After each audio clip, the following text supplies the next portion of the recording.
Alors, shalom à tout le monde. Shalom à tout le monde. Shalom. Oh, on dirait que tu réponds comme si tu n'avais pas bien mangé. Est-ce qu'il y a des gens qui ont la vie ici? Amen. Il faut du chaud pour la gloire de Dieu. Shalom à tout le monde. Est-ce que vous êtes là? Amen. Quelqu'un a la soif d'écouter ce chaud qui sera ici pour la gloire de Dieu? Amen. Gloire à Dieu. Alors, élevons nos mains en haut, nous tous ensemble, nos familles, élevons nos mains en haut, partout. Déclarons après moi, Seigneur Jésus, merci pour ta présence qui descend aujourd'hui pour bénir ma vie, bénir ma famille, bénir mon église, au nom de Jésus. Merci pour ton règne. Merci pour ta gloire. Au nom de Jésus. Je te tiens la main. Tire-moi à toi. Au nom de Jésus. Amen. Ok, acclamez le Seigneur si vous êtes présents. Acclamez encore royalement le nom du Seigneur Jésus. Soyez bénis, merci d'y être là pour la gloire de notre Seigneur Jésus-Christ. Ok, aujourd'hui nous avons Pasteur Suti, notre invité. Comment ça va? Très bien, merci. La préparation, comment ça a été? Le Seigneur conduit toutes choses. Tout va bien. Tout va bien. Tout va bien. Avec le Saint-Esprit, donc c'est déjà rassurant. Donc écoutez-les, avec le Saint-Esprit, tout va bien. Amen. Amen. Et prophétesse Nadine, comment ça va? Oui, ça va bien par la grâce de Dieu. Comment le ciel? Le ciel va très bien. Bon, je crois que le ciel est très bien pour nous. Amen. Et le ciel va pouvoir aujourd'hui à notre faveur. Amen. Alors, ceux qui vont nous suivre là, nous sommes un centre pentecôtiste Port de l'Orient. C'est la conférence des familles. Et le thème que nous allons développer aujourd'hui, c'est le bénéfice d'une famille dédiée à Dieu. Donc, le bénéfice de la dédicace familiale. C'est ça le thème que nous allons brosser aujourd'hui. Amen. Je ne suis pas seul. Je suis avec ma colombe, elle est là, Nadine Lomata. Et aussi, je suis avec la servante de Dieu, Pasteur Suti Michel, c'est ça? Oui. Voilà. Pasteur Suti Michel, c'est le cœur du pasteur... Le pasteur Fabrice Michel à cet instant, il est en voyage à Martinique pour Christ qui est en fait son église. Amen. Amen. Et nous apprécions aussi la présence de la servante de Dieu. Nous croyons que ça va bénir aujourd'hui le royaume de Dieu. Amen. Amen. Le bénéfice de la dédicace des familles, d'une famille dédiée. Bon, avant d'entrer là, tu as quelque chose à dire par rapport aux dédicaces de famille? Alors, ce que je pourrais dire, c'est que toute la Bible nous parle des différentes familles. Et je pense qu'on peut vraiment tous se repérer dans les différentes familles. Alors, je ne vais pas vous énumérer les familles parce qu'il y en a énormément. La famille d'Abraham et de Sarah, le père dans la foi. Et la famille de Adam et Ève. Et puis, bon, la famille de Job, vraiment, on peut véritablement se repérer à travers ça parce que la pensée de Dieu, c'est la famille. Waouh! Wow. La pensée de Dieu, c'est la famille. La Bible parle des familles, comme a dit Suti. Alors, on a dit dédicace familiale. Ça paraît comment à tes yeux? Bon, en fait, moi, quand on parle de la dédicace, c'est-à-dire... un peu de la voix, un peu de volume. Donc, dédicace, jusqu'au fond, la voix, dédicace familiale, en fait, c'est le fait qu'une famille est donnée à Dieu. Donc, une famille qui est dédiée. Quand on parle de dédiée, c'est-à-dire c'est livré, c'est donné. Donc, je peux dire encore, donc on est en train de remettre la famille entre les mains de Dieu. Donc, quand on dédie une famille à Dieu, dédicace familiale, c'est-à-dire on dédie donc l'ensemble d'une famille. On peut voir, c'était la famille, on peut voir l'ensemble des papas, maman et les enfants. Ça peut être aussi donc les gens qui ont le même lien consanguin en fait. Donc, quand on parle de la dédicace, c'est le fait de livrer la famille. C'est le fait de le mettre entre les mains de Dieu, de la confier au Seigneur. Donc la dédicace, c'est le fait de livrer, de dédier la famille, de la vouer à l'Éternel. Merci, prophétesse Nadine. Donc vous allez comprendre que c'est déjà chaud ici, amen, dans la présence de Dieu. Donc, prophétesse Nadine commence déjà à s'envoler là. Amen. Mais nous ne sommes pas encore là au ciel. Donc, nous faisons un peu de manœuvres. On recule, on avance pour démarrer. Bon, la dédicace familiale. Voyons un peu la dédicace familiale. La dédicace familiale, retenons d'abord la dédicace, veut dire consécration au culte divin. C'est là qu'on appelle la dédicace. Cela veut dire la consécration au culte divin, pas humain, mais divin. Et le mot consécration veut dire l'action de dédier à Dieu avec certaines cérémonies. C'est le fait de donner, de dévouer à Dieu. On peut voir l'exemple de Anna. Donc, il s'est donné, il s'est dévoué à Dieu en faisant le vœu par rapport à son fils. Nous le trouvons dans 1 Samuel chapitre 9. Lisez jusqu'au 1 Samuel chapitre 1 plutôt, commencez le verset 9 jusqu'au verset 28e. On nous parle le fait dans lequel Anna va dédier à Dieu. Gloire à Dieu. Alors, ce que j'ai aimé aussi, dédicace, c'est le fait de rendre sacré, saint, vénérable. C'est le fait de rendre sacré, saint, vénérable. Qu'est-ce que tu peux dire par là? Le fait de rendre sacré, saint, vénérable.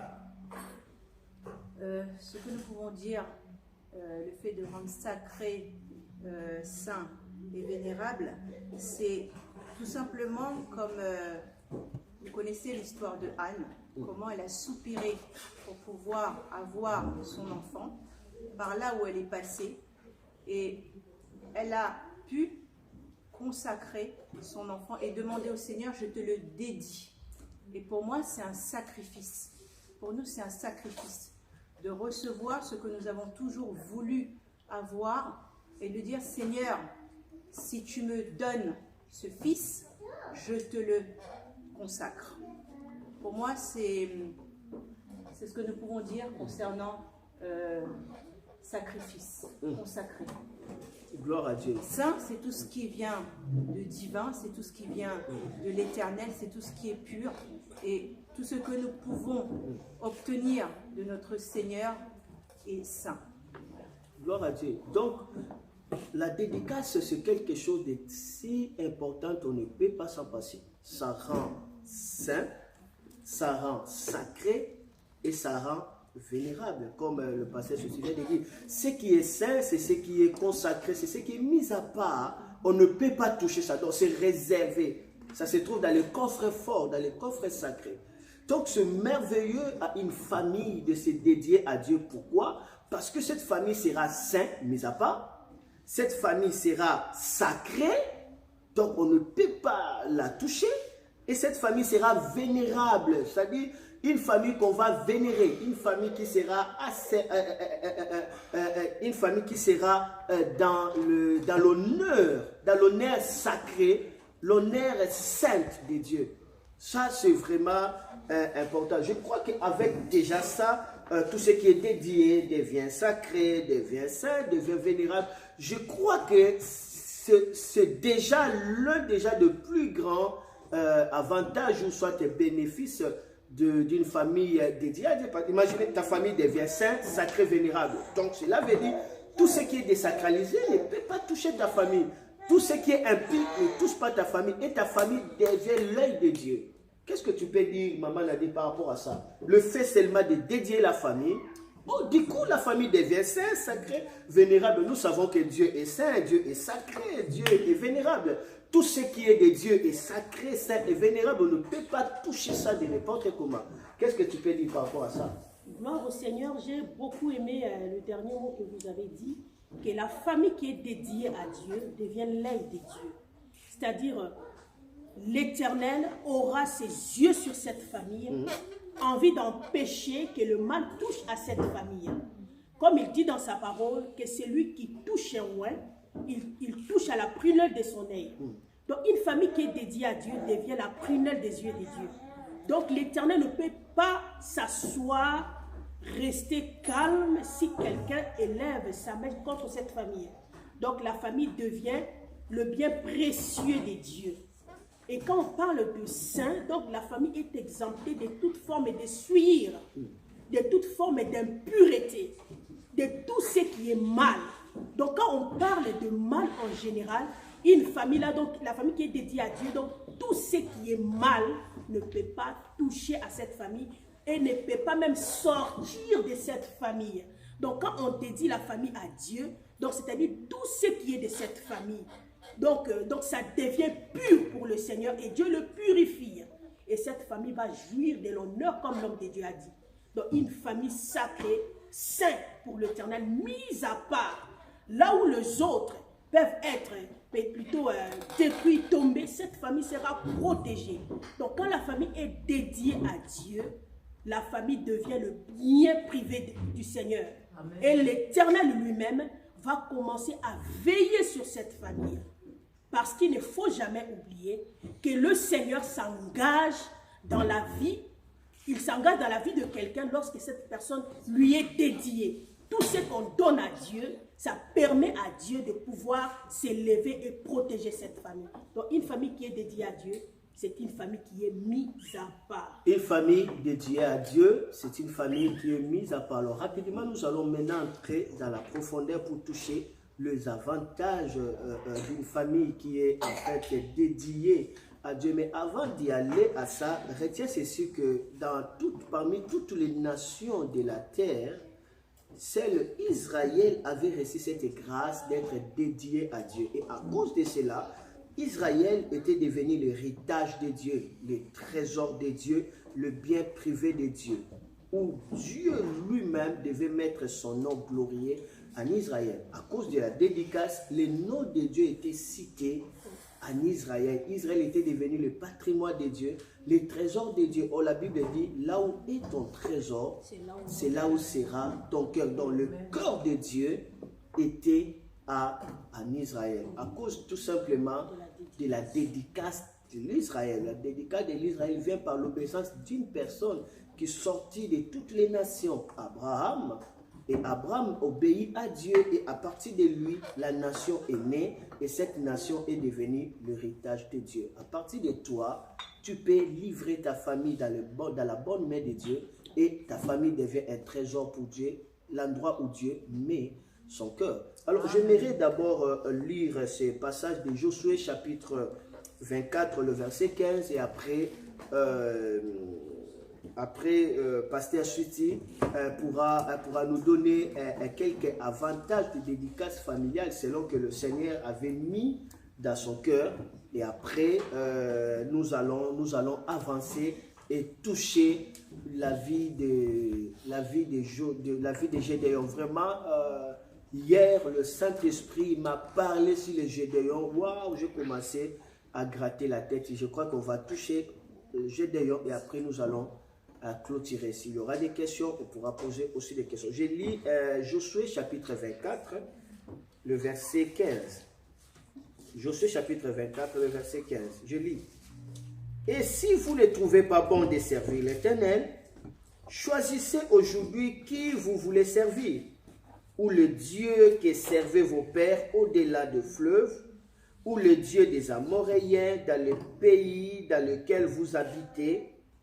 Moi et ma maison, nous servirons l'Éternel. Moi et ma maison, ça veut dire ma famille, nous servirons l'Éternel. Gloire à Dieu. Avec déjà ces cris de déclaration de Josué, il a choisi de servir le Seigneur. Alors là, nous pouvons écouter la servante de Dieu, Suti, par rapport à ce que le Seigneur avait mis dans son cœur, à ce qui concerne les avantages de dédicace familiale.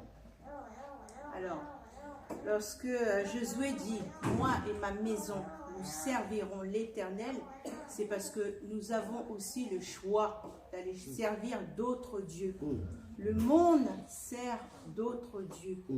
Certaines personnes aussi peuvent faire le choix de servir d'autres dieux. Ça veut dire que le Seigneur nous suggère. Ça veut dire que Josué a expérimenté et qu'il a vu qu'il était bon. Et nous pouvons également revenir au commencement, à la Genèse, et on peut constater les bienfaits et de la manière que Dieu avait placé Adam et Ève dans le jardin d'Éden. Et de la manière qu'ils vivaient au départ avant la chute. Voilà, ils étaient bien. La parole nous dit, la parole nous révèle que Dieu venait visiter Adam. Et il avait son espace, il avait tout ce dont nous avons besoin, on va dire, à l'époque. Et c'est à la chute que, effectivement, il a emmené l'humanité et nous avons perdu ses bénéfices. Mais à cause de l'œuvre de la croix, aujourd'hui, de par notre Seigneur Jésus qui nous rachète, nous pouvons bénéficier de tout ce que Adam et Ève, plus encore au jour d'aujourd'hui. Donc nous bénissons son saint nom. Et nous pouvons dire qu'une famille au jour d'aujourd'hui qui fait le choix de répondre oui et amen à l'œuvre de la croix, c'est-à-dire de confesser Jésus-Christ comme son Seigneur, son Sauveur, reçoit la totalité des promesses de l'Éternel. Amen. Wow. C'est une famille vraiment qu'on peut dire, comme la parole nous dit, que le Seigneur fait la différence entre ceux qui le prient, ceux qui ne le prient pas, ceux qui le connaissent et ceux qui ne le connaissent pas. Donc, nous avons pleinement intérêt de choisir ce chemin parce que nous ne sommes pas faits tout seuls. Voilà, lorsqu'on parle de la famille biologique, nous avons tous le papa, la maman, il y a l'ADN, il y a le sang, il y a d'où on vient. Et on se dit, notre nom de famille détermine qui nous sommes. Et c'est pareil pour le Père Céleste, on ne s'est pas fait tout seul. C'est lui qui connaît toutes choses. C'est lui qui nous connaissait avant même que nous étions dans le ventre de notre mère. Et il nous avait prédestinés à ça.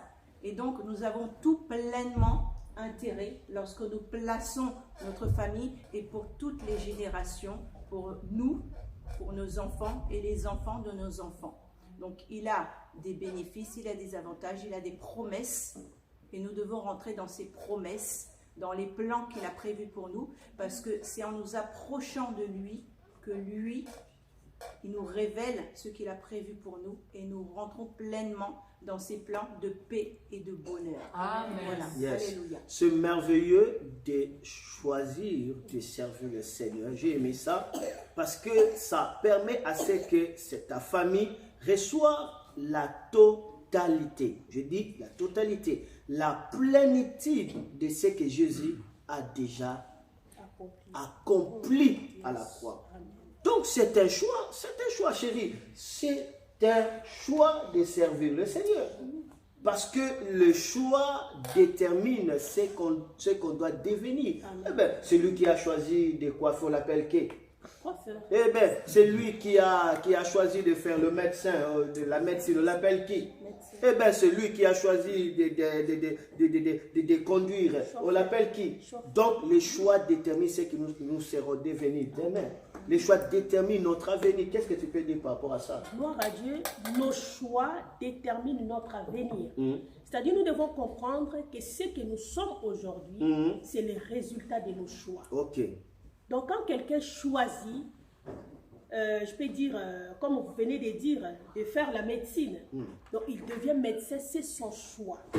Donc, nos choix couvrent notre destinée. Donc, nos destinées sont les résultats de, plutôt, comment je peux dire, notre lendemain plutôt, est le résultat de notre choix. Et là, on voit que Josué est en train de dire clairement qu'il est bon de servir l'Éternel. Et il manifeste son choix. Il révèle, il dit, moi et ma maison, nous servirons l'Éternel. Parce que il a vu et il a compris l'avantage de servir l'Éternel. Par là, je peux comprendre que la dédicace d'une famille à Dieu, c'est le fait aussi de servir l'Éternel. Donc, quand on se dédie à Dieu, c'est-à-dire on s'offre, on se consacre à lui, c'est pour son service. Parce que l'Éternel nous a créés, c'est pour que nous puissions être donc les sujets de sa joie en fait. Quand il avait créé Adam, la Bible nous montre qu'à chaque fois qu'il venait le soir, c'était pour passer du temps avec Adam. Donc il était là, donc Dieu veut que nous puissions demeurer dans sa présence, dans son service. Et c'était même le but pour lequel Dieu avait dit à Moïse d'aller dire à Pharaon de libérer son peuple pour qu'ils aillent quoi? L'adorer. Donc l'adorer, c'est le servir. Donc Josué démontre que choisir Dieu, servir Dieu, c'est avantagé. Pourquoi c'est avantagé, bien-aimé? Nous allons comprendre que ceux qui servent l'Éternel, ceux qui s'attachent à Dieu, sont protégés dans beaucoup de choses. Amen. Le mal, donc le mal s'éloigne donc dans la vie de ceux qui se consacrent à l'Éternel. J'ai beaucoup aimé ce que Pasteur Suti a dit. Donc, quand on se dédie à Dieu, donc on reçoit la plénitude des promesses de Dieu. Donc, c'est-à-dire il y a des promesses que le Seigneur a libérées sur son peuple, a libérées sur le famille. Chaque famille a sa destinée prophétique sur la terre. C'est pour cela le diable combat des familles pour que les familles n'entrent pas dans leur destinée prophétique. Amen, bien-aimé. On voit que Dieu est en train de dire à Abraham que toutes les familles de la terre seront bénies en toi. C'est-à-dire les familles de la terre vivront cette bénédiction qui découle de toi. Pour que les familles jouissent de cette bénédiction d'Abraham, ces familles-là doivent marcher et connaître, servir les dieux d'Abraham. Donc quand on choisit les dieux d'Abraham, quand on choisit de marcher donc, selon les principes des dieux d'Abraham, la bénédiction d'Abraham se libère sur nous. Et choisir les dieux d'Abraham, c'est simple, c'est se donner à Jésus, accepter Jésus et accepter de le servir. Car la Bible nous dit que c'est par Jésus que les bénédictions d'Abraham découlent sur nous. Donc celui qui reçoit Christ bénéficie de cette promesse de Dieu. Il est important de savoir s'engager à servir le Seigneur avec votre famille. C'est important. C'est un choix. Dieu nous propose. C'est à nous de choisir ou de refuser.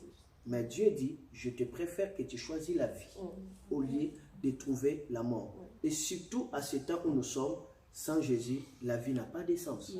Sans Jésus, on n'est que dans les trous.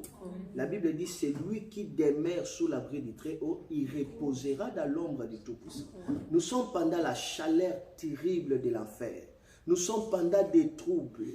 Il y a des gens qui se réveillent, la personne a bien dormi, se réveille comme ça, il commence à crier.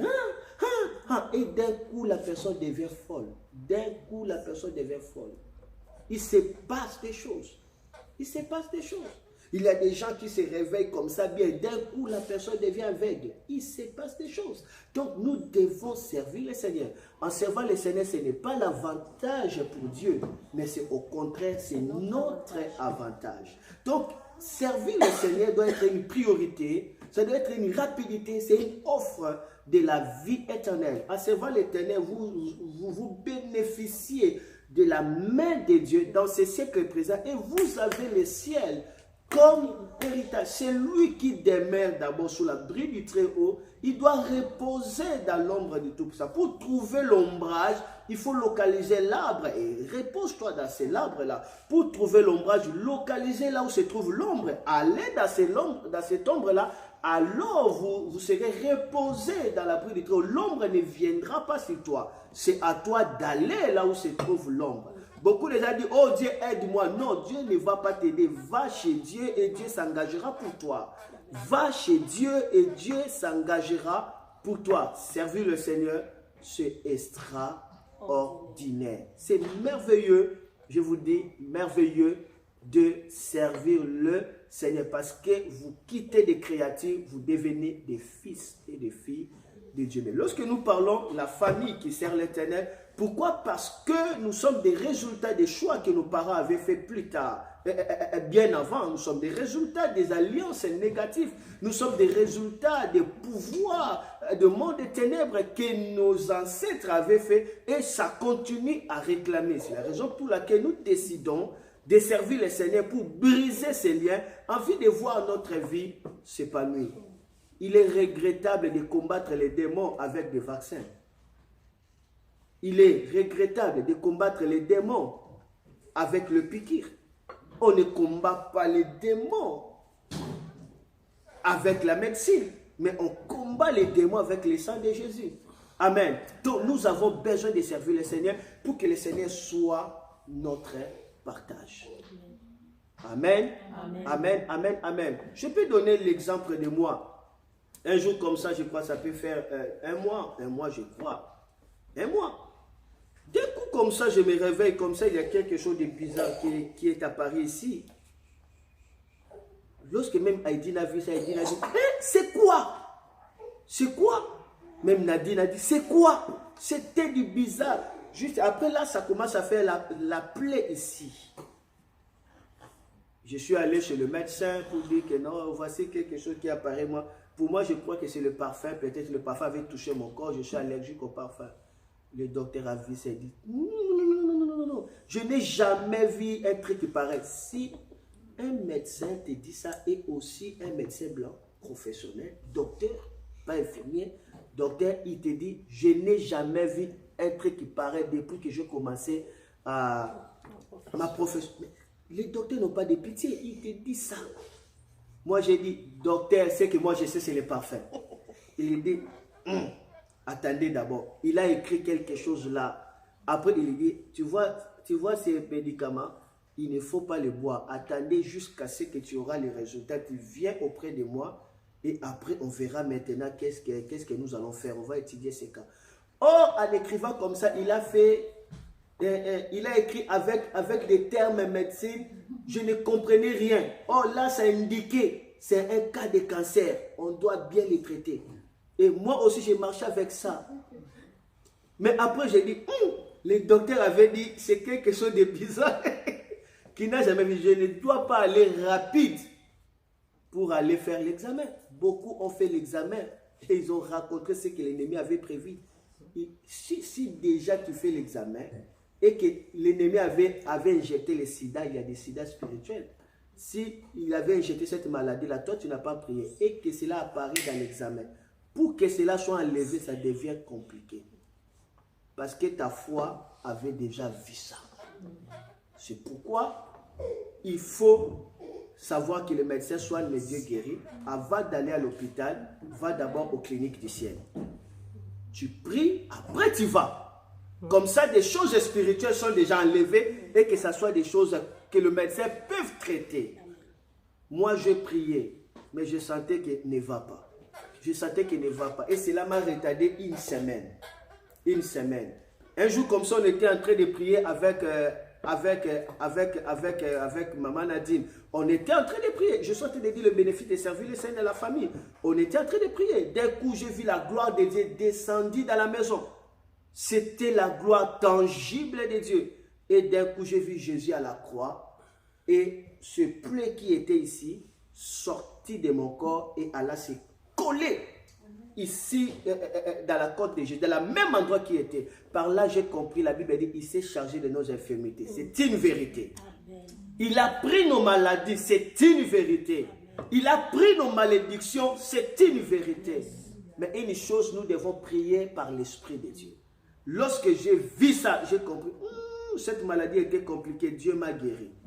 J'ai dit Amen, Amen. Après là, maintenant, le lendemain, je suis allé à l'hôpital, au centre, pour faire l'examen, au centre des laboratoires. J'ai allé là. Alors là, lorsque le docteur là a lu, je vois, non, les laboratoires, c'est ça, lorsqu'il a lu, il commence à me regarder. C'est bien toi, nous, à matin. Je dis, oui, c'est bien moi. Après, il regarde. Ça paraît combien de jours ça? Moi, j'ai dit, ce que moi je sais, c'était les parfums, c'est tout. Ah, c'était les parfums. Il commence à faire comme ça. Après, directement, il me dit, allonge-toi sur les lits. Je me suis allongé. Il a pris l'aiguille. Il commence à trouer comme ça pour prendre la peau. Après là, il a mis ça dans un flacon là. Moi, j'ai dit, Ah, il commence l'examen avec la peau. Moi, je croyais que c'était les seins, alors que c'était la peau. Par là, j'ai compris que ça, c'était les cancers. Parce que j'ai déjà entendu qu'il y a certains ulcères, cancers, on prend la peau. Si c'est compliqué, on va faire l'examen par la peau. Lorsqu'il prend ça, moi, j'ai dit, ma maladie se trouve dans le corps de Jésus. Monsieur le docteur, tu seras déçu, très déçu. Je dis ça seulement dans mon cœur. Hein. Tu seras très déçu. Donc, lui, les docteurs sont convaincus de trouver le mal à toi. Tout ce que les docteurs cherchent, c'est quoi? Ils cherchent de trouver le mal. Ils cherchent ça. Ils cherchent. Ils sont là pour chercher le mal. S'ils ne trouvent pas, ils ne sont pas à l'aise. Moi, je dis, monsieur le docteur, dans mon cœur, tu seras déçu. Ce cancer-là que vous cherchez, vous ne le trouverez pas. Ça se trouve dans le corps de Jésus à la croix. Dans le corps de Jésus. Après directement, il a fini. Après là, maintenant, le docteur dit, monsieur, as-tu déjà mis des produits là? Tu avais mis des produits? Moi, j'ai dit, monsieur, quel est ton problème? Quel est ton problème? Je te dis que c'est le parfait. Bon, ok. On va. Je suis parti. En sortant comme ça, je commence à déclarer, à parler à l'âme. Oh Seigneur, merci. Parce qu'il y a un témoignage. J'ai un témoignage. Je glorifie Dieu. Je n'attends pas les résultats. Je glorifie Dieu parce que Dieu m'avait dit. Je glorifie Dieu. Il y a un témoignage. Peu importe que ces plaies soient là ou ne soient pas là. Ce n'est pas mon problème. C'est que je sais, je suis déjà guéri. Là, les gars commencent à dire, regarde, cette plaie-là est toujours là. Et toujours, moi, je dis, je suis déjà guéri. Je suis parti. Mais pour retirer les résultats, j'avais peur. J'ai laissé un peu une semaine. Et après, je suis allé maintenant prendre les résultats. Lorsque j'ai pris les résultats, je suis allé chez le médecin. Le médecin dit, mais c'est pas normal. Il n'y a rien. Il n'y a rien ici. Donc, on n'a même pas de médicaments de prescrits là-dessus. J'ai dit, gloire à Dieu. Voilà, gloire à Dieu. Ça, c'est Dieu qui peut faire des choses pareilles. Parce que je me suis mis à faire quoi? À lui servir. Servez l'Éternel, vous ne serez pas une proie au monde du ténèbre. Amen. Je vous avais parlé, je crois, d'Alain, comment est-ce que ma fille Sion allait mourir. Le même dimanche. Je suis rentré à la maison. J'ai vu l'enfant dormant comme ça. Moi, je l'ai vu morte. Sa peau changea, devenait jaune, comme si la personne vient de pourrir. Mais elle dormait. Lorsque j'ai vu ça, j'ai vu la mort. J'ai vu quelque chose de noir avec la tête qu'on met dans des cabines, danger de mort. J'ai vu ça. J'ai pointé. Mort. Quitte, ma fille, quitte. J'ouvre les yeux comme ça, comme les crapauds. Mort. Quitte ma fille maintenant. Et la mort aussi se leva. Pouf, elle sortait, la mort sortit dans les fenêtres. C'était sérieux parce que sa mère venait directement. Il dit, allons à l'urgence. Oh quoi? Allons seulement à l'urgence. Lorsque nous sommes dans la voiture, elle va me dire que non, elle a vu que non, je l'ai appelé que l'enfant était morte. Pendant qu'elle travaillait directement, les larmes commencent à couler d'elle. Les larmes commencent à couler. Donc c'était terrible. Mais lorsque j'ai dit ça, l'enfant directement a sauté comme ça. Mais alors il dormait, il sautait comme ça et s'est assis. Après c'était fini. J'ai dit non, l'enfant est bien, tout ça. Il dit seulement qu'on puisse aller. Bon, ok, allons. Moi je sais que l'enfant est bien parce que la mort est partie. Bon, maintenant nous sommes allés à l'hôpital. Arrivé à l'hôpital, le bébé commence à faire des écartements. À l'hôpital, elle fait des écartements, Le lendemain, l'enfant était bien et directement, le Seigneur Jésus va me parler. Au sein des bains, il dit non à mon fils, non à mon fils. Alors que je t'ai donné la victoire, qu'est-ce que tu vas me donner? Waouh, quel amour! Dieu m'a dit ça. Amen. Là, c'est juste le signe que de servir le Seigneur, ce n'est pas de théâtre. Amen. Ça nous épargne de beaucoup de choses. Amen. Amen. Dieu aime tout le monde, mais sa bonté n'est pas pour tout le monde.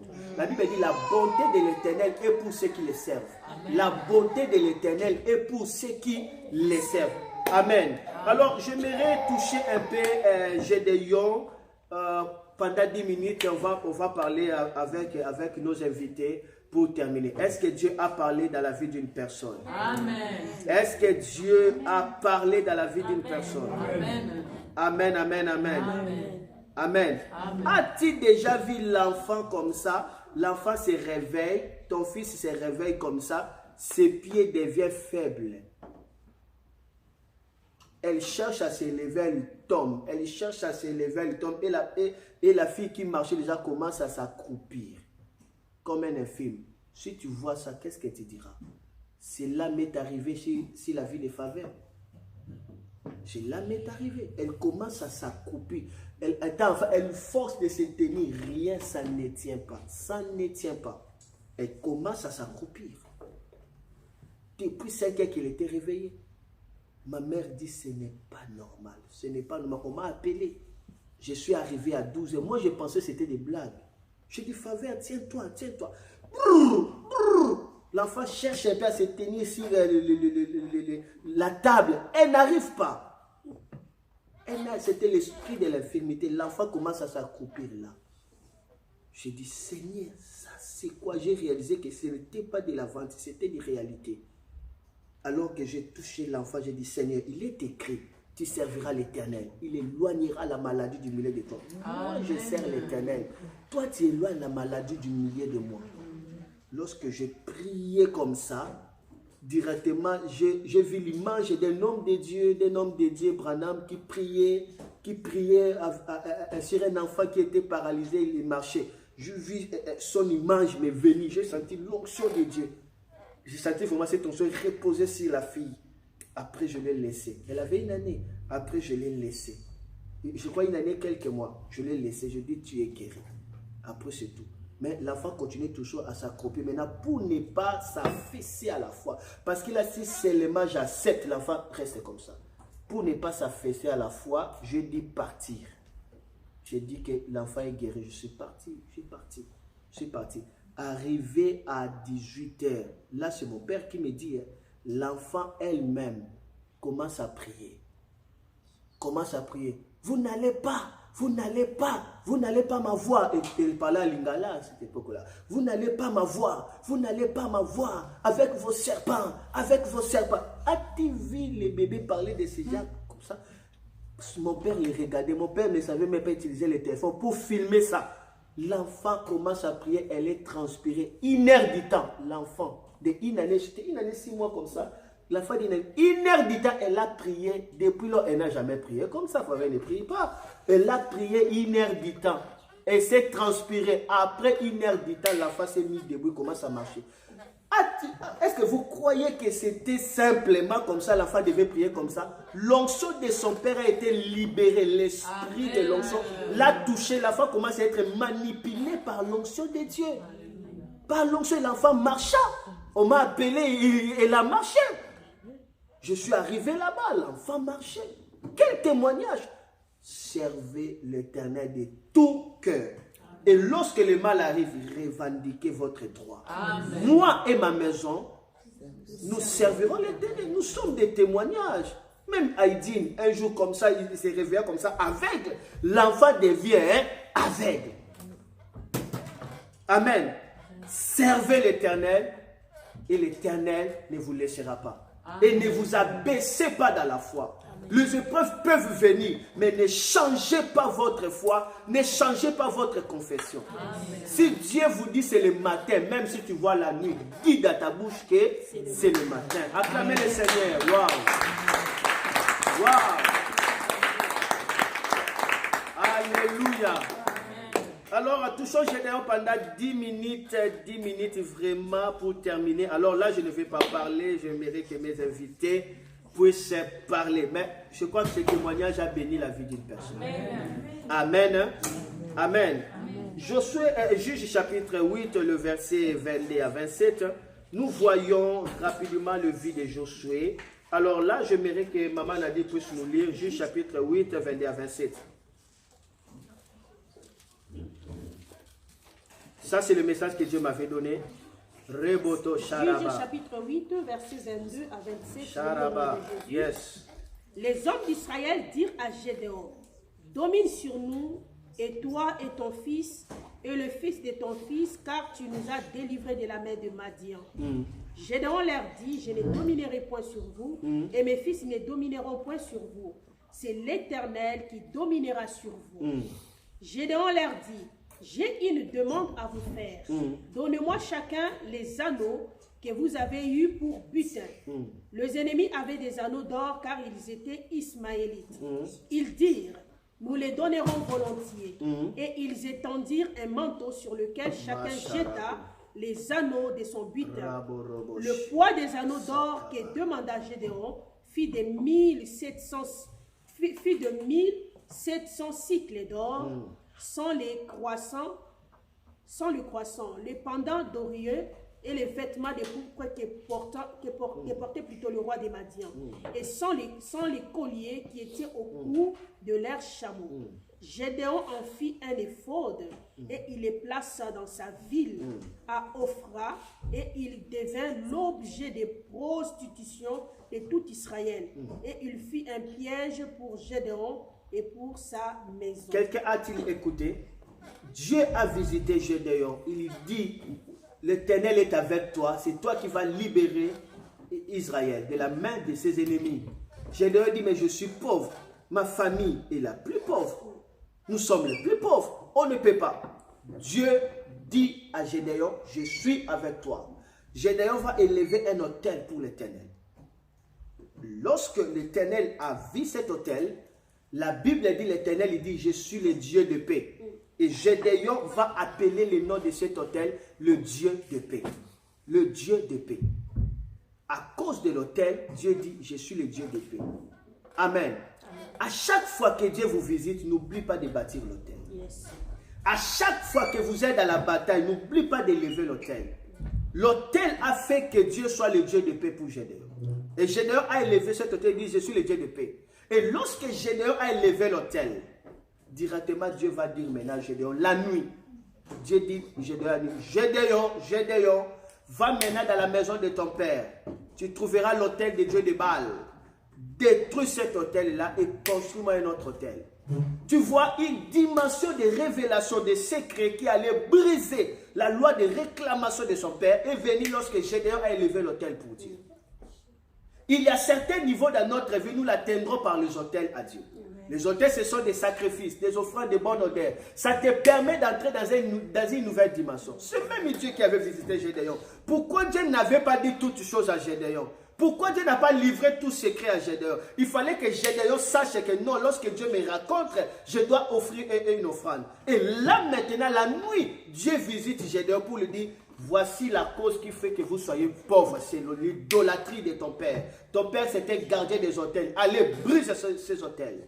Et lorsque Gédéon a brisé ça, on l'a appelé Jérubbal, qui veut dire tout simplement les briseurs des autels. Pour être le briseur des autels sataniques de ta famille, tu dois être le bâtisseur des autels. Beaucoup sont pressés à briser les autels, mais leur cœur n'est pas avec Dieu.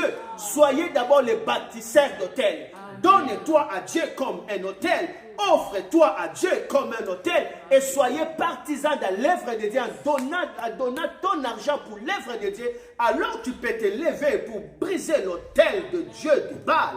Et on t'appellera Jérubbal. Aujourd'hui, quelqu'un sera appelé Jérubbal. Ta famille a besoin d'un Jérubbal. Ta maison a besoin d'un Jérubbal. L'autel qui a réclamé ta famille, tu le briseras au nom de Jésus. Et lorsque Gédéon a brisé l'onction et descendu sur lui, et Gédéon va livrer la bataille.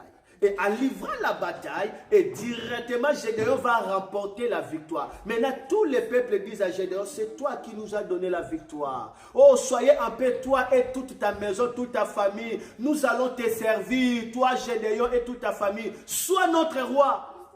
C'était bonne chose, mais attention, lorsque Dieu te visite, ne sois pas pressé. Gédéon a fait quelque chose de rare. Qu'est-ce que Gédéon a fait ici? Je veux que mes invités parlent. La Bible dit ici, on vient de lire ça. Gédéon va dire quelque chose là. C'était vraiment des réclamations. Qu'est-ce que Gédéon dit?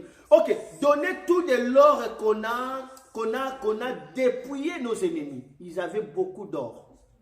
Gédéon dit qu'on prend cet or-là, qu'on puisse les donner à Dieu. Gédéon dit, ce n'est pas moi qui sera votre Dieu, ni ma famille. Mais non, mais c'est le Dieu d'Israël qui va régner sur vous. C'était la bonne chose. Mais la méthode, ce n'était pas bien. Notre courage ne suffit pas devant des réclamations. Souvent, nous avons de bonnes idées, mais il y a quelque chose qui nous empêche. Ne dis pas seulement que tu aimes Dieu, mais si tu es réclamé par ce que tes parents avaient fait, ça va te réclamer là. Mais tu dis que tu aimes Dieu, mais tu feras des choses qui vont tourner contre toi. Et Gédéon dit bien, c'est Dieu qui est votre Dieu, ce n'est pas moi, c'est bien. Mais Gédéon dit, donnez vos lors, on va le faire pour Dieu. Au lieu que Gédéon puisse donner l'offrande pour Dieu, Gédéon prend cet or-là, il bâtit l'autel d'idole. Et la Bible dit, cela devient un piège pour Gédéon et sa famille. Chérie, qu'est-ce que tu pourras dire ça après, pasteur, ce que tu vas dire? À cause de cela, qu'est-ce qui a poussé Gédéon? Il vient de dire que servez le Seigneur, pas moi. Mais après, il retombe encore, il prend le butin pour élever l'autel de l'idolâtrie. Comment expliquer? Qu'est-ce qui lui a poussé? Et la Bible dit, ça devient un endroit de prostitution. Et cela était devenu un piège pour Gédéon. Plus tard, Gédéon avait 70 enfants. On l'avait tué tous. Tous les enfants de Gédéon étaient tués à cause seulement de ce que Gédéon avait fait. Il parle de Dieu, mais quelque chose l'attire à retourner dans l'idole. Qu'est-ce que tu peux dire avec ça? Gloire à Dieu. Nous comprenons ici que Gédéon, avant de bâtir l'autel pour le Seigneur, c'est-à-dire il avait bâti ça par la foi. Mais avant de détruire l'autel de la maison de son père, c'est Dieu qui lui avait envoyé. Et ici, on voit que les enfants d'Israël sont venus vers Gédéon pour lui proposer de devenir leur roi. Pour lui proposer que lui et sa famille puissent régner sur eux. Et nous voyons que Gédéon a bien réfléchi, les enfants d'Israël, que c'est l'Éternel qui régnera sur vous. Oui, c'est l'Éternel qui régnera, mais il a fallu que Gédéon puisse encore consulter l'Éternel. Ici, nous voyons que Gédéon, il a remporté la victoire, mais il a oublié de demeurer encore dans la présence du Seigneur pour pouvoir écouter encore les ordres de Dieu. Parce que le problème est que Dieu, quand Dieu te visite, c'est pour cette dimension-là. Mais pour faire autre chose, pour atteindre une autre dimension, il faudrait que le Seigneur te donne encore des autres injonctions. Donc Gédéon a agi sans écouter ni attendre la voix du Seigneur. Il a voulu démontrer au peuple d'Israël qu'il pouvait tout faire parce que pour lui, donc Dieu a permis que la victoire puisse venir en Israël au travers de sa vie. Mais il a oublié de pouvoir consulter à nouveau l'Éternel. Nous le voyons avec David. La Bible est en train de nous montrer qu'à chaque fois quand David voulait aller dans la guerre, il consultait toujours l'Éternel. S'il part dans la guerre et que Dieu lui donne la victoire, David ne s'appuyait pas sur les principes de la première guerre. Le problème est qu'il y a beaucoup des enfants de Dieu qui croient que de la manière dont Dieu avait marché avec lui hier, ça serait pareil pour aujourd'hui. Or, Dieu, le Dieu que nous servons, c'est un grand Dieu et c'est un Dieu qui est tellement, il est un mystère. Et à chaque fois, si on veut faire quelque chose, il faudrait revenir à lui pour pouvoir obtenir de lui des nouvelles injonctions. Et c'est par là qu'on peut pouvoir marcher selon sa volonté.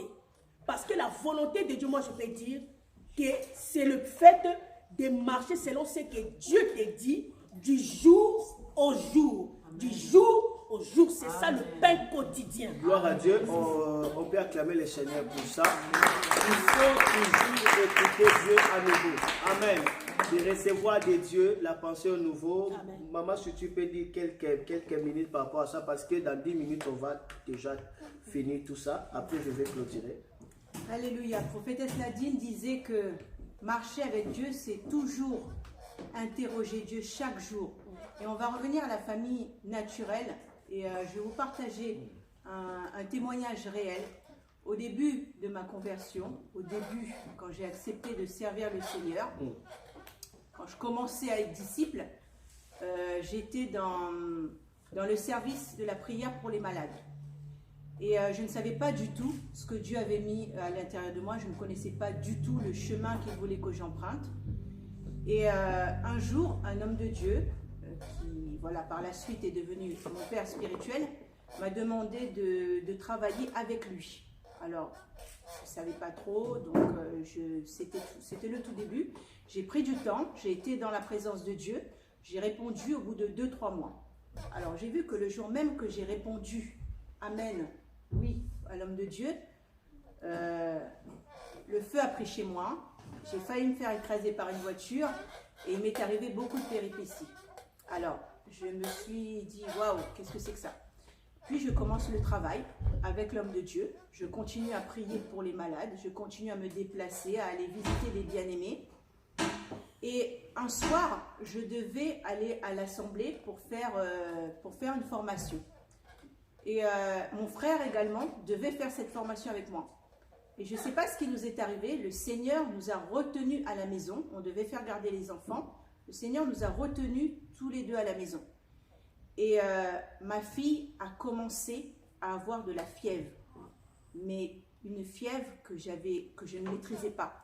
Et je ne sais pas, mais le Saint-Esprit qui est en moi me faisait comprendre que ce n'était pas les médecins, ce n'était pas les urgences, c'était autre chose qu'on pouvait penser que bon voilà, l'enfant est en train de faire de la fièvre. J'ai prié, mon frère a prié, on l'a mis dans la baignoire, elle a commencé à manifester, elle a commencé à être faiblie, mais affaiblie d'un coup, on ne comprenait vraiment pas, et ça allait en crescendo de pire en pire. Et j'ai eu l'idée d'appeler mes pères, parce que j'étais jeune dans la foi, et j'ai décrit ce qui était en train de se passer. Et mes pères ont réuni le groupe de prière et ils ont commencé à prier. Ils ont commencé à intercéder. Et beaucoup de personnes me disaient, dans le naturel, écoute, prends l'enfant, emmène à l'hôpital. J'étais convaincue, le Saint-Esprit en moi me mettait la conviction qu'il ne fallait pas emmener l'enfant à l'hôpital.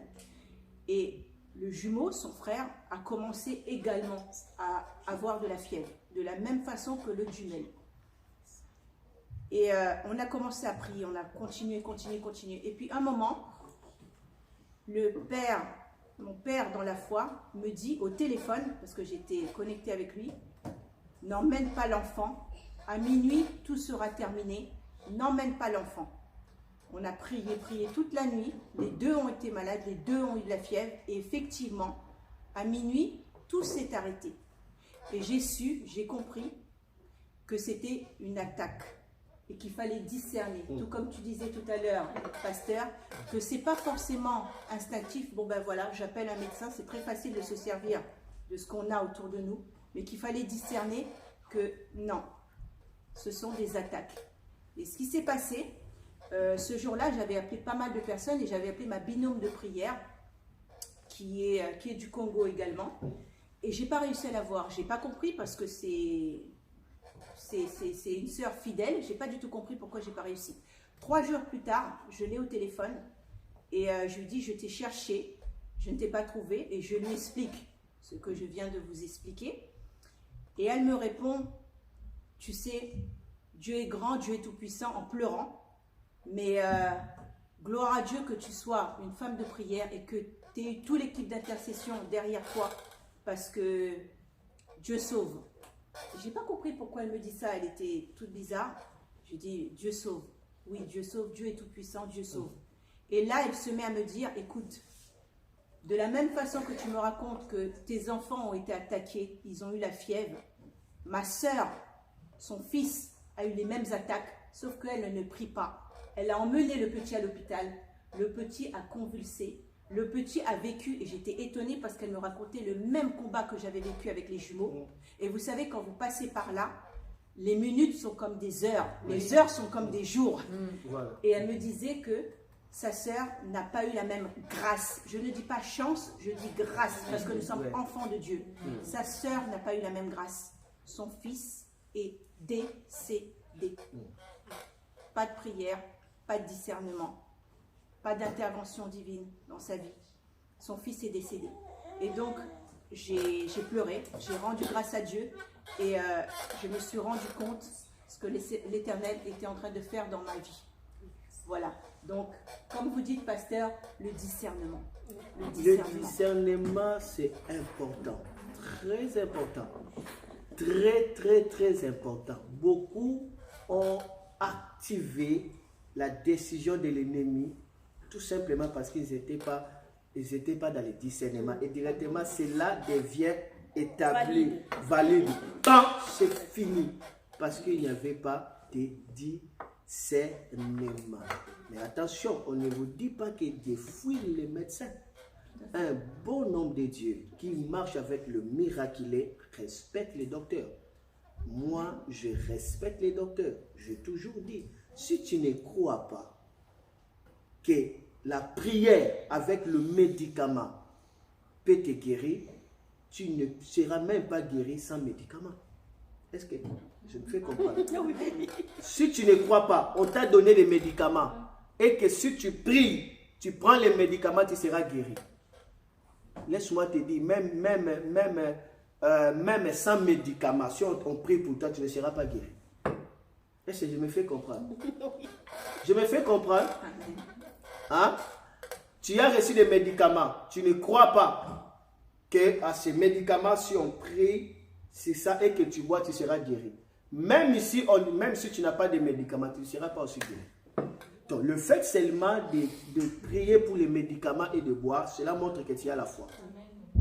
Amen. Et nous devons respecter le médecin. Mais attention, il y a certaines dimensions, ça échappe aux médecins. Si ça ne vient pas des attaques sataniques, vous allez chez les médecins, vous entrez dans la salle des morts. Vous entrez dans la salle des morts. C'est pourquoi il faut toujours avoir le discernement. La Bible dit, quelqu'un est malade, qu'il appelle les anciens en priant pour lui, parce que la prière de la foi sauvera les malades. Amen. Sauvera des malades. Tu vois? Donc nous devons faire attention. D'accord? Comme initial, il n'est pas là, je l'avais appelé de venir parce qu'on va prier pour des familles. Qu'est-ce qu'il va me dire? Vraiment, je suis vraiment faible, je suis malade, j'attends vraiment d'aller voir le médecin. Je ne dormais pas, tout ça. Vraiment, je ne dors pas. D'ailleurs, là même, je ne serais même pas venu parce que toutes les nuits, ces derniers temps, je ne dormais pas. Je suis seulement là écroulé. Mais la personne qui me dit écroulé, mais elle est en train de m'écrire sur WhatsApp. Tu vois? Moi, je lui ai dit que l'église du Seigneur, c'est plus que de l'hôpital. Donc, en fait, Sœur Virginie, ce n'est pas toi, mais c'est l'autre. Et Sœur Élise, ce n'est pas toi, mais c'est l'autre. En fait, la même manière je t'avais dit, j'ai dit aussi à l'autre sœur. Mais elle n'est pas venue, mais toi, tu es venu. Tu vois? Ce que tu as entendu, cela te fera du bien. Tu es dans la présence de Dieu. Et les esprits impies peuvent fuir déjà parce que tu es déjà dans le feu. Le diable veut emprisonner les gens loin de la présence de Dieu pour qu'ils règnent. C'est pourquoi les gens ont plus foi aux médecins, mais rien aussi ne change. Rien aussi. Au contraire, les médecins vont aussi les condamner. Tu vas commencer à boire ces médicaments tous les jours de ta vie. Rien ne change. Mais les gens refusent les dons gratuits de Dieu. Nous devons avoir le discernement. Alors, je termine par là. Mais à part tout ce que nous venons de dire, mais le point central, ne l'oublie pas, ce qui a poussé Gédéon, malgré ses bonnes idées, d'aller encore faire l'autel des idoles, c'était la réclamation, en fait, héréditaire de son père. C'est ça la plus grande cause. Tu vois? Parce qu'on nous dit bien que son père était idolâtre. Son père était gardien d'autel. Il a brisé. Mais cela continue à les réclamer. Il a brisé, mais lui n'a pas été délivré de ça. C'est pourquoi, bien que servant le Seigneur, bien qu'il avait de bonnes idées, mais dans ces idées-là, il retourna à bâtir l'autel qui devait l'autel des prostituées et qui devait l'autel des dieux, de Shishim. Et tous ces enfants, 70 enfants, étaient massacrés. Si vous continuez à lire ça à la maison, lisez Juge chapitre 8, lisez encore Juge chapitre 9, vous allez voir. c'était la réclamation de son père. Attention avec les réclamations héréditaires. C'est pourquoi il est important de se dédier, de dédier ta famille à Dieu pour être à l'écart de cette voie de réclamation qui réclame des gens. Moi, je connais un homme de Dieu à Kinshasa. Il sert l'Éternel, il est prophète. Alors qu'il avait des problèmes, cet homme-là est allé dans le village trouver son père. Son père, c'était féticheur. Et son père commence à faire des grillés pour qu'il soit guéri. Le pasteur étant malade, on l'a traité, rien ne passe. Et il dit que non, qu'on l'amène vers son père. Son père, c'était un ganga. Il ne veut même pas venir en ville. Il reste là. Et on a amené le prophète chez son père qui est un occultiste, un charlatan. Son père commence à faire des gris-gris dans le corps du pasteur pour qu'il soit guéri. Comment la personne peut tomber si bas? Je ne comprenais pas, un homme de Dieu. Vous savez c'est quoi? C'était la loi de la réclamation. Et cette maladie-là venait toujours par son même père. Pour qu'il rate. Imaginez maintenant, lui maintenant commence à te faire des guerres. Il t'aimait quoi? Il t'aimait quoi? Il t'aimait quoi? Voilà, la réclamation, n'oublie pas ça. Amen. C'est pourquoi il faut dédier. Il y a des lois qui attirent. Regardez Abraham. Il y avait que les mensonges. Il a menti. Isaac va mentir. Jacob va mentir. Il a menti que non, Sarah c'est sa petite sœur. Isaac aussi, chez les Guérards, il ment que Rebecca c'est sa petite sœur. Et plus tard, Jacob aussi, même Rebecca aussi va mentir, va faire aussi mentir encore Jacob. Il n'y avait que des mensonges, des mensonges, des mensonges. Ses fils aussi vont encore les mentir. Que non, Jacob et Joseph est mort. Donc, une famille vraiment avec des mensonges. Et tous deux cherchaient seulement des femmes où? Là, à Chara, là où Dieu avait dit, quitte la famille de ton père. Mais c'est là qu'il cherchait la femme. Abraham avait comme ça, Sarah, on dit dans certaines versions, elle avait brune. On va voir Isaac de même, aussi bien que lui-même n'était pas là. Abraham va déclarer qu'on lui cherche la femme là-bas. Et le serviteur sera attiré par le même goût qu'Abraham aime. On va chercher Rebecca qui était aussi de couleur brune. Plus tard, Jacob sera attiré par le même goût. Aller là-bas, il va tomber par Rachel. La Bible dit qu'il avait des couleurs brunes. Rachel avait brune et Léa n'était pas brune. Donc Léa était comme noire. Parce qu'on parle de brune. Ça l'a attiré. Amen. Donc ce sont déjà des personnes où il aime des femmes telles que son père aimait. Tu vois? Quelque chose fait quoi? Il les attire. Alors nous terminons par là. Que le Seigneur bénisse sa parole. Merci. Acclamez le Seigneur. Amen. Élevons nos mains en haut, élevons nos mains en haut, élevons nos mains en haut. Nous voulons prier pour vous. Est-ce que nous pouvons nous tous nous tenir debout? On peut se tenir debout, on peut se tenir.